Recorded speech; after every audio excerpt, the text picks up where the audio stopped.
अजीत डोभाल ने America NSA से बातचीत की है और अजीत डोभाल ने अमेरिका की एनएसए से यहां पर बातचीत की है। जाहिर तौर पर देखिए अजीत डोभाल पूरी तरह से इस मिशन को संभाले हुए हैं, लेकिन एक एक करके अपडेट्स अब आपके सामने रख रहे हैं, जहां पर अमेरिका एनएसए से यहां पर बातचीत की गई है और क्या कुछ इस बातचीत के अंदर निकला होगा इस पर अब मंथन करना जरूरी है, क्योंकि इससे पहले आपने देखा कि हमले के बाद अमेरिका एनएसए से अगर बातचीत होती है तो फिर सवाल ये है कि साथ में कौन खड़ा है, और पाकिस्तान ने जिस तरह से काराना हरकत को अंजाम दिया गया तो उस बीच में जो बड़ी कार्रवाई भारत की तरफ से की गई है, क्या कुछ प्रतिक्रियाएं, क्योंकि सबसे पहले आपने देखा डोनाल्ड ट्रंप की तरफ से ये कह दिया गया कि दुर्भाग्यपूर्ण है, ऐसा नहीं होना चाहिए था। जैसे ही उन्होंने सुना है एक्स पर पोस्ट किया गया और उसके बाद फिर लगातार अब आप देखिए प्रतिक्रियाएं भी सामने आई, लेकिन अब मुलाकात का दौर और बातचीत का दौर शुरू हो चुका है। अजीत डोभाल ने अमेरिका एनएसए से बातचीत की है और बातचीत के बाद क्या कुछ निकलेगा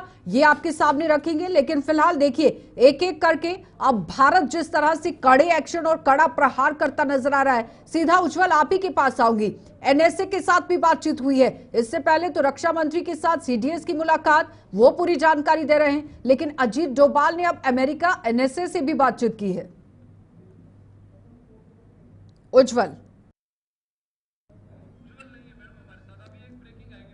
चलिए तो फिलहाल बड़ी अपडेट बताते चले। लगातार आप देखिए किस तरह से प्रहार जो है वो भारत की तरफ से पाकिस्तान पर किया गया है, लेकिन फिलहाल नाको चने चबाने के बावजूद भी क्या पाकिस्तान के होश ठिकाने आते हैं या नहीं ये तो समय बताएगा, लेकिन जिस तरह से गिदड़ भभकियां दी जा रही थी, घर के अंदर घुसकर मारने की जो बात हो रही थी, फिलहाल उसे सच साबित कर दिया गया है और जाहिर तौर पर आतंकियों के ठिकानों पर अब पूरी तरह से कार्रवाई को अंजाम दिया गया है। इस वक्त की बड़ी अपडेट बताते चले। लगातार आप देखिए किस तरह से सिंदूर जो ऑपरेशन चलाया गया है और साथ ही साथ पहलगाम हमले का ये बदला लिया गया है, जिसमें पाकिस्तान पर 24 मिसाइलें दागी गई और 100 से भी ज्यादा आतंकी उसके अभी तक बताया जा रहा है कि ढेर हो चुके हैं। लेकिन एक एक करके जिस तरह से प्रतिक्रियाएं सामने आई, और ये भी बताते चले कि यहाँ इंडियन एयरफोर्स की तरफ से भी लगातार मुस्तैदी बरती गई है। उसके बाद पीओके यानी कि पाक अधिकृत कश्मीर के अंदर भी एयर स्ट्राइक